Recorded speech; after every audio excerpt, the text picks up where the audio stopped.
August 2024 monthly macro webinar, originally titled Volatility is Back, right before volatility seemed to have compressed here. I wanted to really, what I wanted to do in this conversation is really focus this month on what's priced in. And I think, it's so easy to get caught up in the intricacies of exactly what's happening with the day-to-day market action and the incremental price moves that you see. And I think it can often be easy to lose track of where the current price levels are and what they're implying in terms of a forward picture of what's likely to transpire.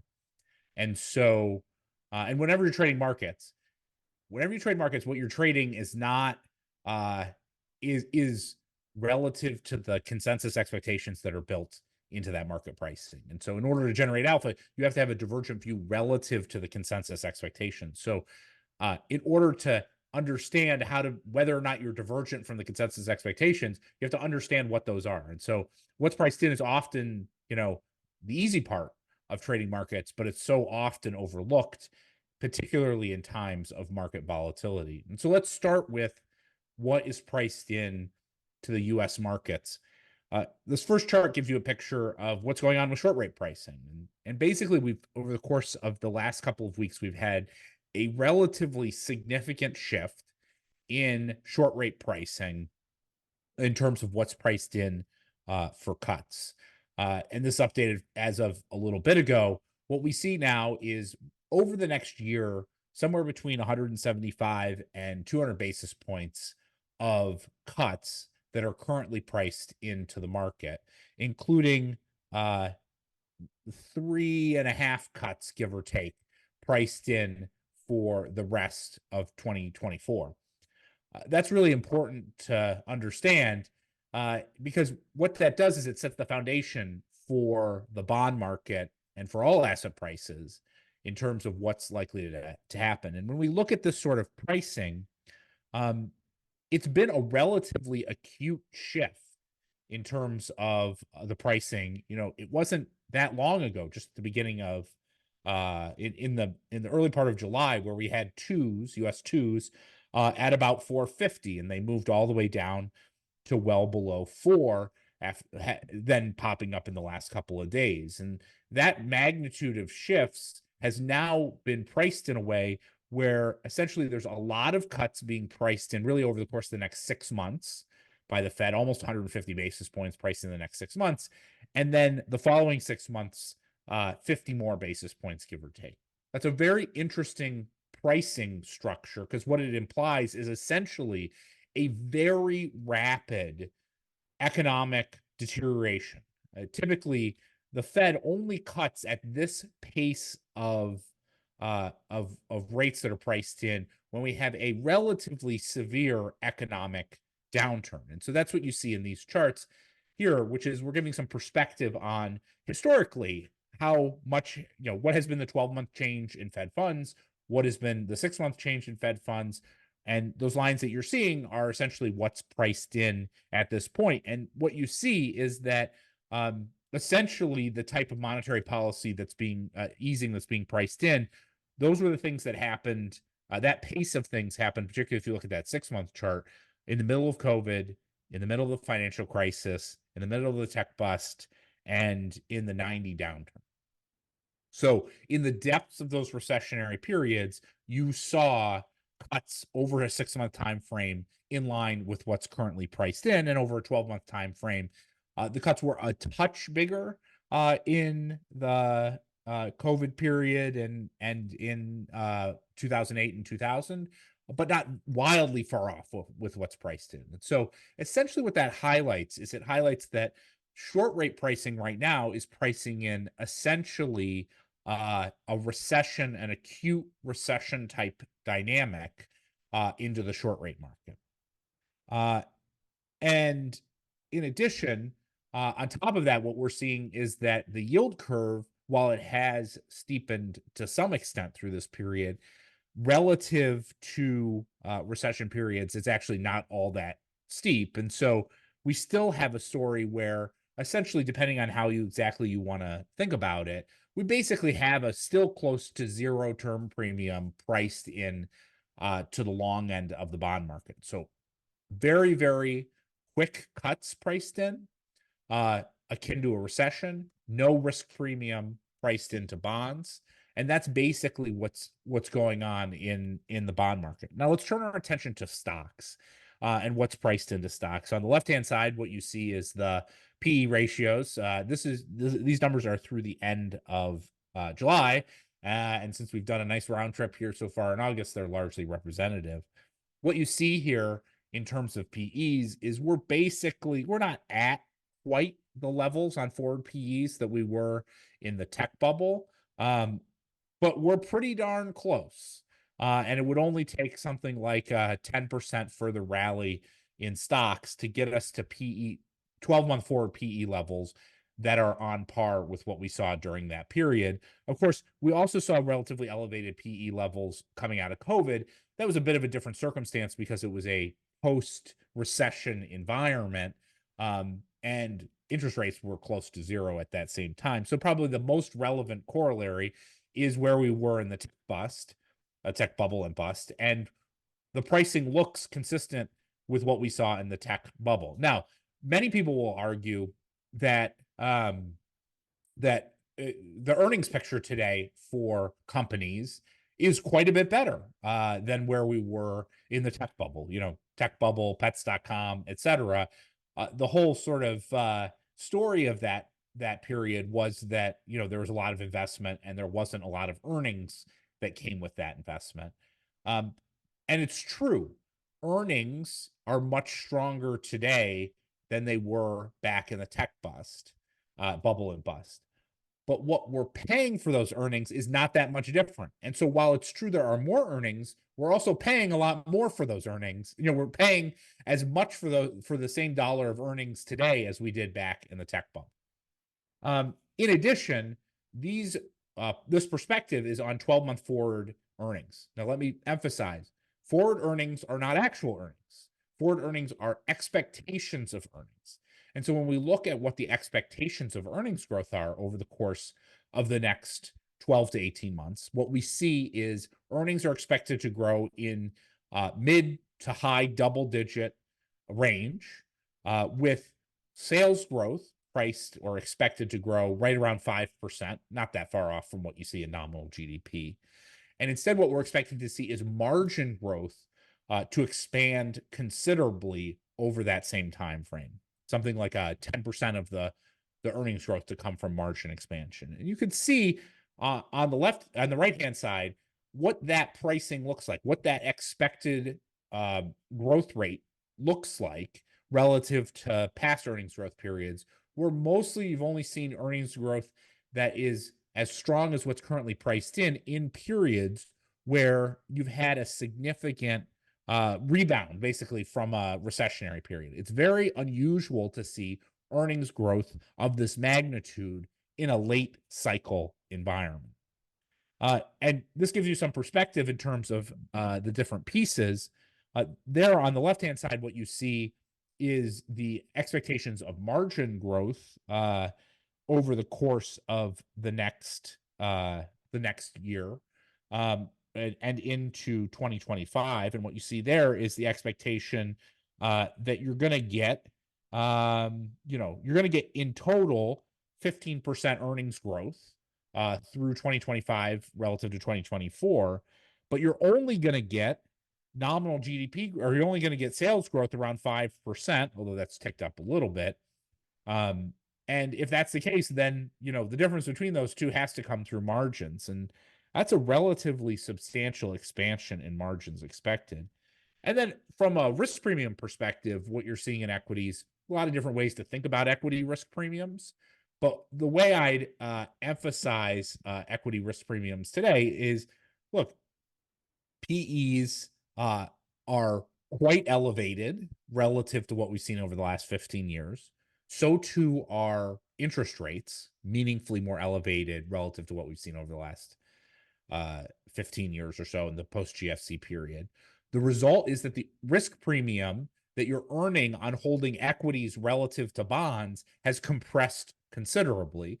This is just one way to think about equity risk premiums. Yardeni does this. I think it's a reasonable cut through that you can get some longer term perspective on. And what you see here is we haven't been at this level of compressed risk premiums in stocks since the tech bust period. So a considerably compressed risk premium on equities.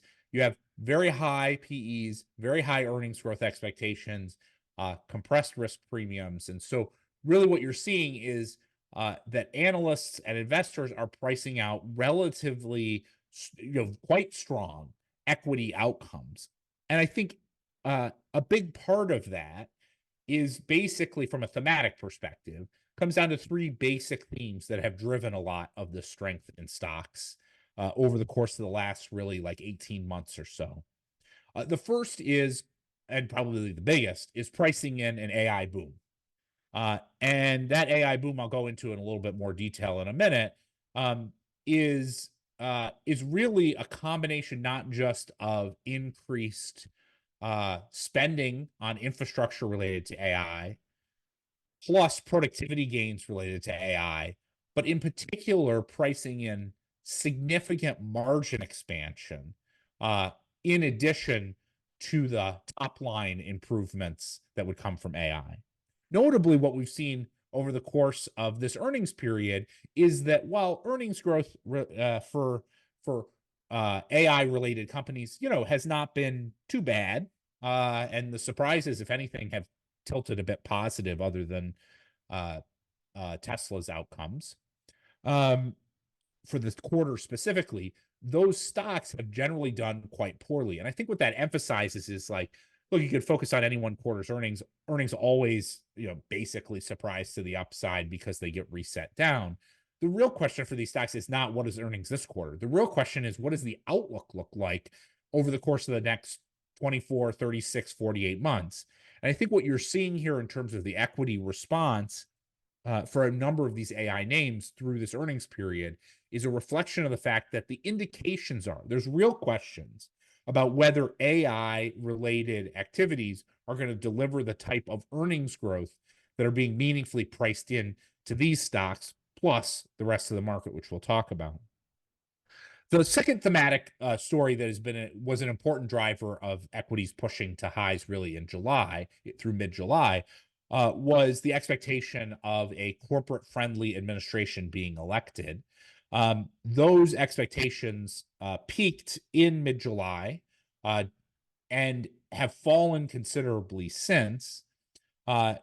Whereas, with the switch of the candidacy in the Democratic side, we've seen a significant increase in the probability of a Democratic administration being elected relative to a Republican one. And so we've had a big shift here. That was a very important driver, really post the debate up until the middle of July, that was supporting stocks. That's faded to some extent. And finally, what we have seen as a final support to stocks is really this pricing in of aggressive Fed easing cycle, where what people are expecting is that the Fed is going to deliver meaningfully easy monetary policy. All those cuts, that's going to have both a valuation effect as bond yields fall. The valuations of stocks typically rise just from a discount effect, but it's also expected to stem any economic slowing.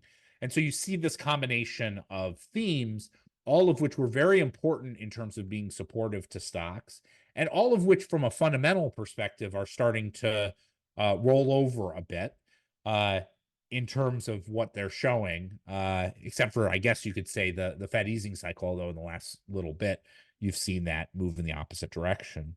I think the AI-related spending and essentially what is priced in to the market related to AI, I think is one of the most important questions that an equity investor should be thinking through as they're buying the market. Not just the AI names, which I talked about, but how is AI expected to influence the totality of the market? Now, this is a case where I think it's important from an analysis perspective that instead of having a strong view in one direction or another, it's important to start with an understanding of what's priced in, and then think about the plausibility of that dynamic happening. And so what I've done with this work here is I basically said, look, take as a given the expectations that are being talked about related to AI when it comes to the next, say, 8 years from the techno optimists. Just take it as for granted that this is what is actually going to transpire. How much would that path forward support equities relative to, say, where they were priced, I don't know, post SVB, right? I think is a good benchmark, because that's really where the AI story started to get meaningfully influencing the equity markets. And so on the left-hand side, what you see, this is from Bloomberg, is basically a view of what the expected investment related to AI will be over time until it starts to sort of level out as a share of total tech-related infrastructure. And so you see moving from the last year, which was, if you can see it, was basically $65 billion, with expectations that by 2032, it would rise to $1.4 trillion. So that investment, let's just assume that is entirely earned, that those sales related to that investment is entirely earned by S&P 500 companies. Let's also assume that there's a massive boom in labor productivity related to AI. And here in the middle chart, what we show is JP Morgan has penciled out what the possible path of AI, of improvement in productivity could be from AI. Basically penciling out something that is about twice as fast as the impact of the personal computer and about 50% larger. So let's call that 2% in terms of productivity benefit on an annualized basis. Well, what does that get you? If you put that together, what does that get you in terms of increased revenue growth, right? Revenue growth from the investment and revenue growth from the increased productivity. And what you see here is basically what you get is, let's say the baseline US nominal GDP growth is about 4% nominal. You add in that AI spend of 1.5 trillion by 2032, you get, you add about 70 basis points of revenue growth. And then you add in that 2% productivity growth, and you get something that's in the ballpark of just over 5%, or just over 6%, I'm sorry, total earnings growth in the future. So, what does that mean? Well, that is, transitioning from, let's say, something like 4% earnings growth to something like 6 to 6.5% earnings growth. That certainly would be beneficial to stocks, but you're not talking about something over the course of the next 8 years that would be a huge influence on stocks. That's something, on the order of hundreds of billions of dollars, hundreds of billions of dollars in incremental earnings by 2032. So what would you pay for if you knew that there were hundreds of billions of dollars of incremental earnings, let's say $500 billion of incremental earnings that would come by 2032, what would you pay for that? Even if you paid 20 times today, you're not talking about relative to a US market cap that's something like $50 trillion. You're really not talking about a huge influence on stock prices. Certainly a benefit, but not a huge influence. So this, on the surface, this is not enough to get you to the point where you're talking about stocks, nearly doubling as a function of the AI story. So how do you get to stocks nearly doubling of an AI story? It has to come through margins. And I think that's the important thing to recognize is many techno-optimists will talk about how the AI revolution will create, earnings growth that will persist in the double digits to the mid double digits. The most extreme techno-optimists will talk in those terms. If you pencil that out, in order to get even low double digit returns, growth rates in terms of earnings, what you would have to do is get something like a 1% margin increase each year. I want to emphasize each year you'd have to get a 1% margin increase. And so what would that mean? Well, if you take a look at what that would look like historically, what it would do, it would be to transfer create a transition where corporate margins move from where they are right now, which is about 12 or 13%, up to 21% over the course of the next 8 years, representing the single greatest boom in corporate margins that has ever existed. That is what is necessary, and by a mile, right? To multiples of where they've been on a long-term basis. Now, could that happen? Certainly could happen. One of the challenges with margin expansion, and particularly margin expansion when it leads to a reduction in costs, particularly labor costs, is who is going to pay for the goods and services that are resultant, right? So many companies will talk about, hey, look, I was able to fire, 90% of my workforce in a particular area in order, leveraging AI. That's a sort of a typical corporate story.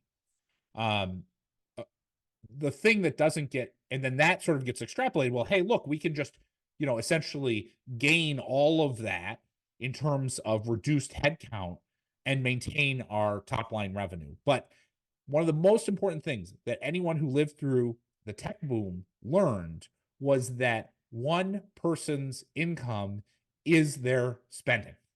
And if you lay off a bunch of people, you're not going to get spending to continue at the same rate unless someone else dissaves.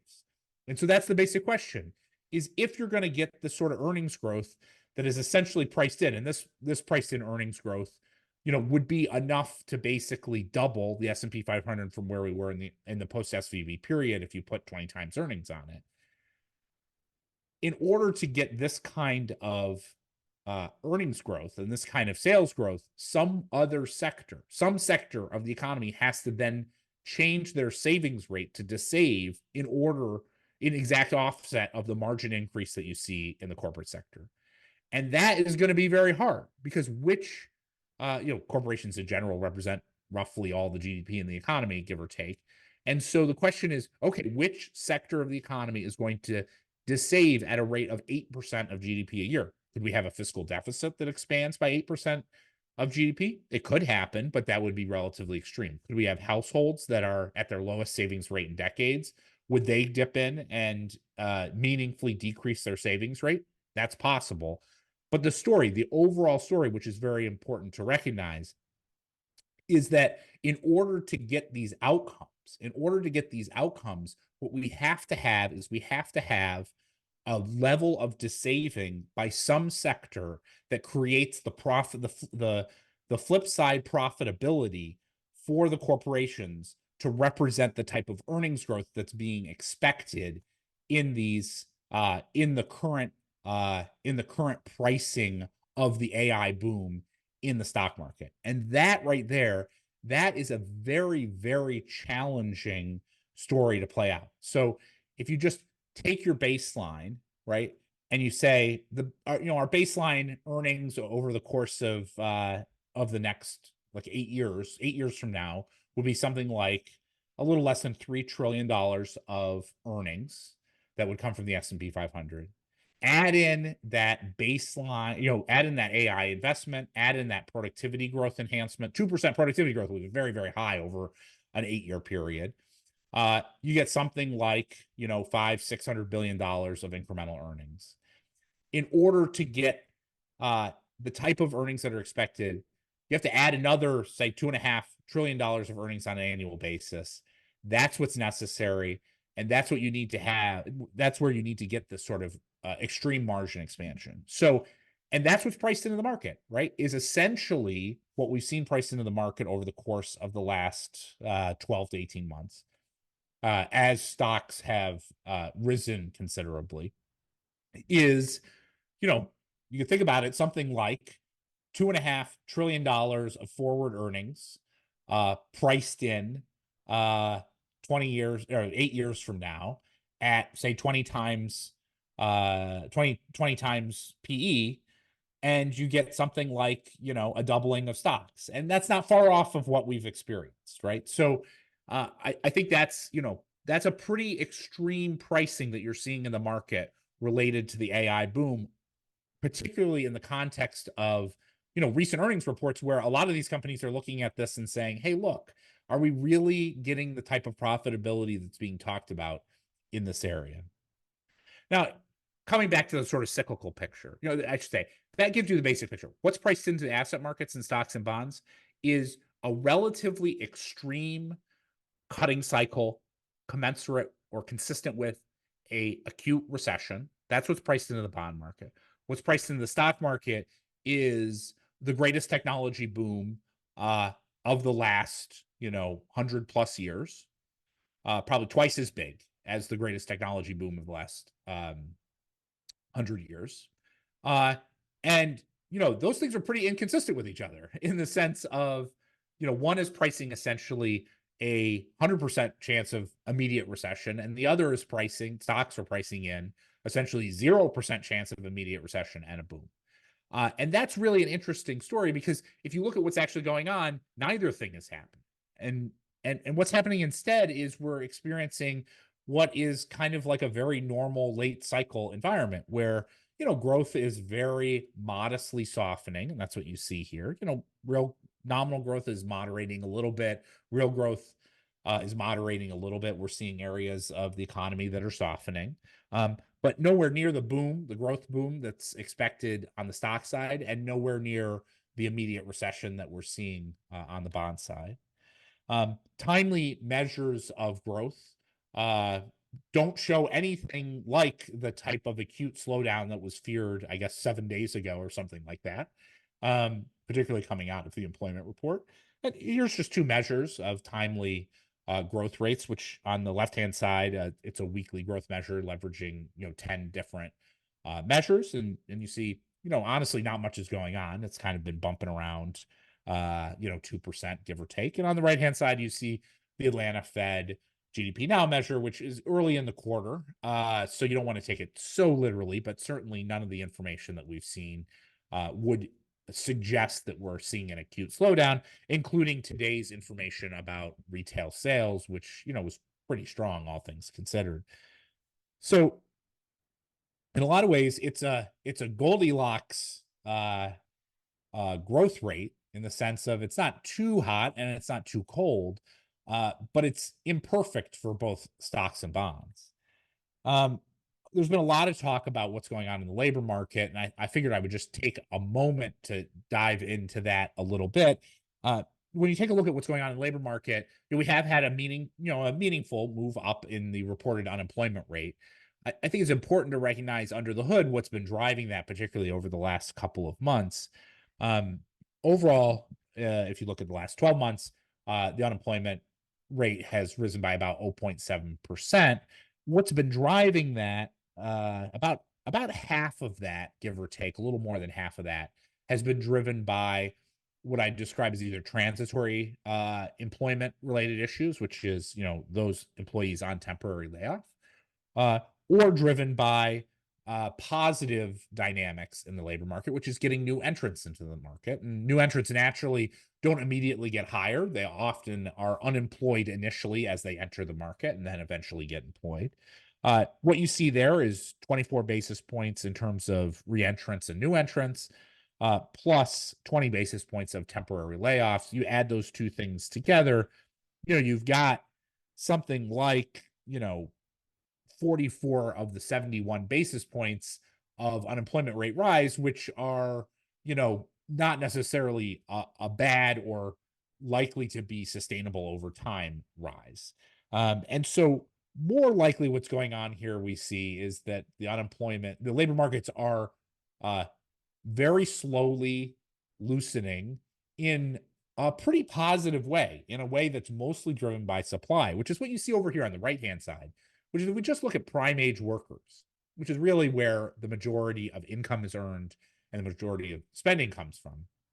What you see is that employment of prime age workers, that's the red line, is at multi-decade highs. And what we see is labor force participation of prime age workers is also at multi-decade highs. And for those of you who were around back in the 2000 cycle, the labor market in the 2000 period was extremely tight, very, very, very hard to find workers. And we're not quite at that level right now, but we're certainly, nothing here looks like a recessionary environment with labor force and employment at these levels. And so I'd look at this whole picture and I'd say it's basically consistent with the real GDP numbers and the nominal GDP numbers, which is, yeah, we've had a little bit of softening, consistent with, getting later in the cycle, but nothing like an acute slowdown that's being expected in the bond market, and nothing quite like the boom that's being expected over there in the stock market. A lot of folks have been, when we had that acute move last week, a lot of folks pointed to that move and said, look, that combined with the unemployment report suggests that we should have emergency cuts. And I want to be clear that at the time, I thought there was no way there were going to be emergency cuts.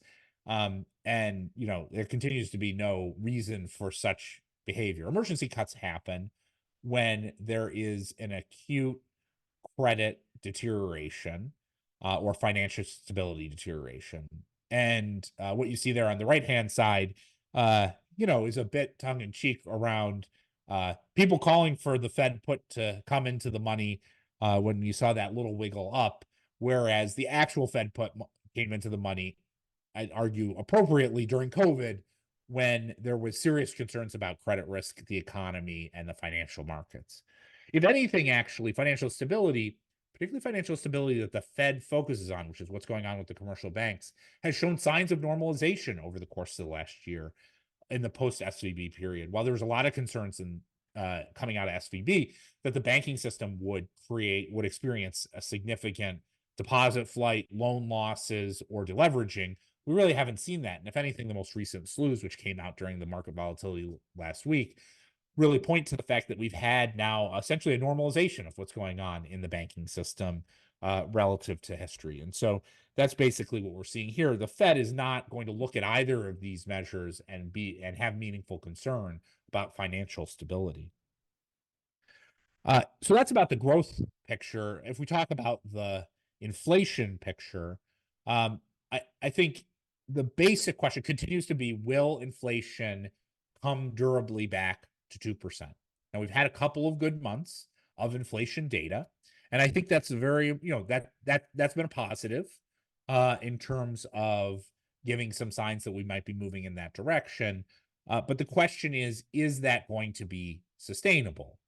And I'd say the jury is still out about whether that will be sustainable. Odds are more likely than not that we're going to at least be in this 2 to 3% range, which is better than the picture that we were seeing earlier in the year, but still is uncertain about whether or not will actually sustainably be there. And so a lot of the calls for 50 basis point cuts and a lot of the pricing that exists in the short rate market related to the fall in inflation was really driven by this really acute, what you see here in the middle, acute slowdown in the inflation rate for these various super core elements, as well as an acute slowdown of what happened in rent of primary residence and OER. And interestingly enough, those measures in part bounced back over the course, in the most recent report. And when you take a step back and just basically scan what's going on with inflation, various inflation surveys of households, of businesses, of landlords, you basically say, hey, look, does it look like there is a widespread collapse in price growth in the economy, as would be indicated by these measures? The answer is very clear, that there is no signs of widespread collapse in price growth in the economy. Businesses aren't seeing it, consumers aren't seeing it, landlords aren't seeing it. If anything, you see some indications across all of those that price growth might be a touch higher than where we were last summer. And so the Fed is appropriately cautious when they look at this measured inflation data and they say, maybe we shouldn't be so confident to peg the last 3 months and say, well, the last 3 months are the way that they are, and extrapolate that out into the future, particularly when you see the sort of dynamics that we saw in the reporting that we saw in the report that we saw yesterday, which is a lot of the things that were super disinflationary actually bounced back in the recent period. And so really calls into question, is this really going to be sustainable or not? Part of the reason why the Fed waited till September is because they're going to take in another inflation report, a PCE inflation report, as well as an unemployment report between today and they'll make the call appropriately then. I think the the last couple of the last 10 days, basically 10 trading days, have been quite a whirlwind. And I just wanted to emphasize, when you look at these sorts of volatility shocks, we basically had very, very low volatility for an extended period of time. And naturally, when you have this low volatility, when you have a low volatility environment, a lot of financial entities will lever up in order to both take advantage of that low volatility environment, but also as part of almost a mechanical VAR targeting type set of work that they're doing. And a big part of the low volatility environment, particularly the low price volatility environment, was related to vol selling by a variety of agents in the market. That very, very acutely switched, back 10 days ago. And typically, when you see these sorts of vol spikes, they typically are followed by a period of deleveraging amongst financial actors. What's notable about this period relative to those previous periods is that we have reversed a vol spike faster than has ever existed in the last, almost 40 years of volatility behavior. In part, that's driven by the fact that the vol sellers are highly incentivized to keep selling in order, and as a result, keep price volatility low. It's also a reflection of, on the margin, incrementally good data that was sort of a bit more sanguine than the concerns that existed before. What I'd say about these is that these sorts of vol spikes, the jury's still out about whether there's going to be a broader deleveraging that plays out. Certainly, if you look back, even in 2018, you saw periods, weaker asset prices on a forward-looking basis. We haven't seen that yet, but it doesn't necessarily mean that it won't persist, as deleveraging type dynamics and reassessments of risk do take time to be fully reflected in the holdings of financial asset holders, particularly leveraged financial asset holders. So it may play out in the future. But regardless of whether it does or does not, I think that magnitude of volatility spike during that period, what it really highlights is the fragility of a late cycle environment where, to be frank, the unemployment report that we saw in the Friday before that vol spike was certainly not an unusual set of information. And it created a heck of a repricing of expectations of Fed policy, the U.S. bond yield, stocks, et cetera. And that was really the impetus, which I'll talk about in a minute. That was really the impetus that created the knock-on effects. When you see those sorts of market action dynamics, if you've been around this business long enough, you look at that and you say, man, that shows a lot of sort of fragility under the hood. And actually, if for regular viewers of this macro webinar, if you go back a month ago, I was highlighting how, you could just sort of see in the market action that there was a bit of a liquidity tightening that was going on, and you could see it in a variety of different places in the market. And then, got a, not a huge shock, but a modest shock. And it created that sort of gapping in terms of risk assessment and acute deleveraging amongst financial entities. And so I think, if not this instance, what it highlights is that the market is certainly vulnerable to shifts in expectations and doesn't necessarily have the sort of liquidity and robustness that you might have expected, 6, 12, 18 months ago.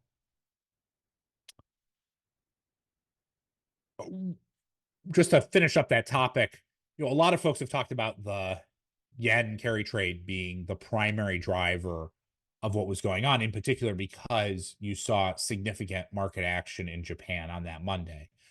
The yen carry trade, just for perspective, broadly across the financial system, and particularly amongst leverage entities, currency trading and leveraged currency trading has become a meaningfully reduced part of investors' positions and managers' positions. And in fact, what really kicked this off had nothing to do with the yen.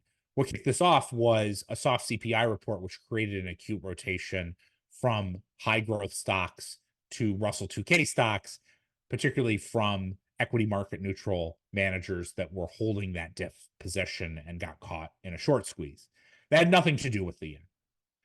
Similarly, as we got incremental information, particularly indicating easier monetary policy in the US, that created on that Friday a significant repricing of US monetary policy and a down move in the bond yield.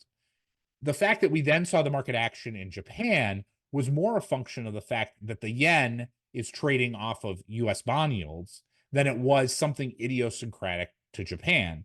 So what you see here is that the US 2-year starts to move down and then the yen moves down. That's what you see here on the left-hand side. The 2-year moves down, which causes the yen to move down.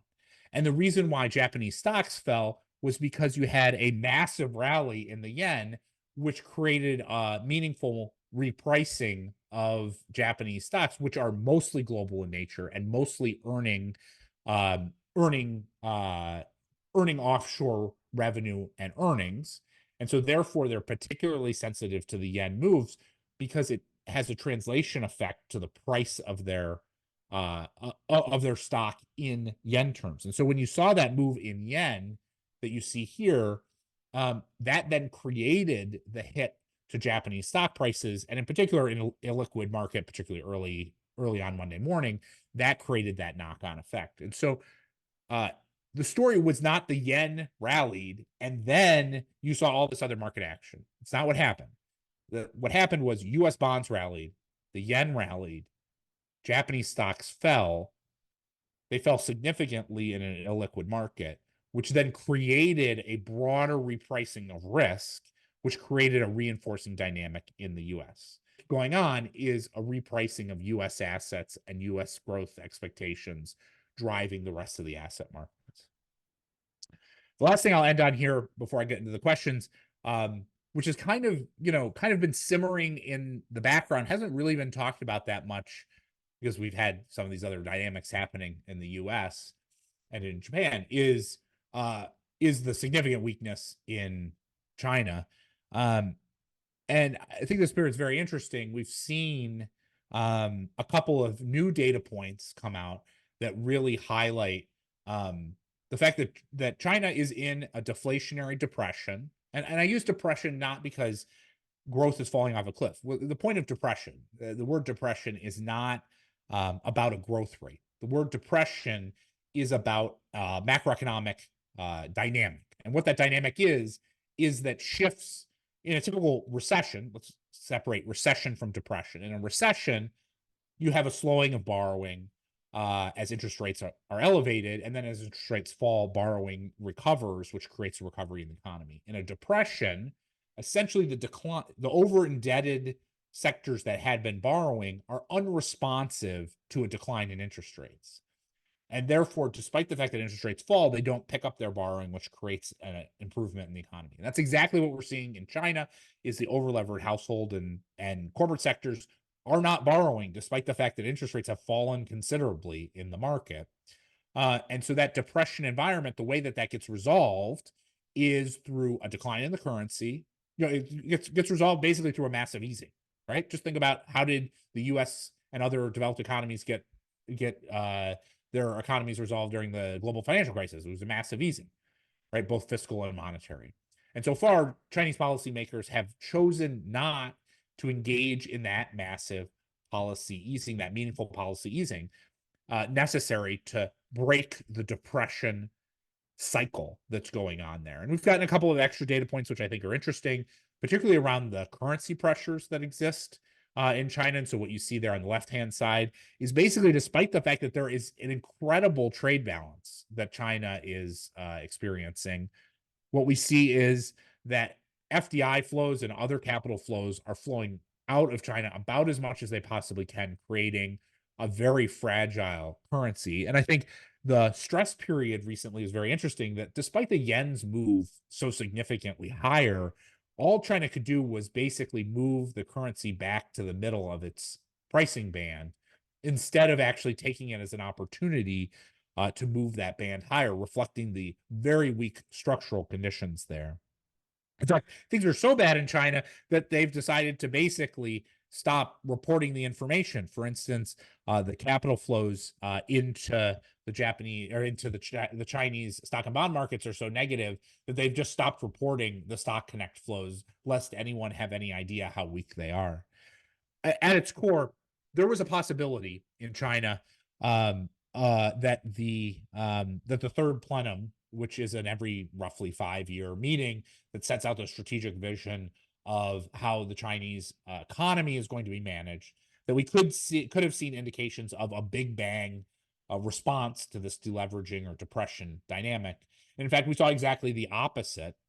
Communications and inspiration that were much more aligned with living a frugal life and fiscal restraint, which are exactly the wrong things that are needed given the Chinese dynamic.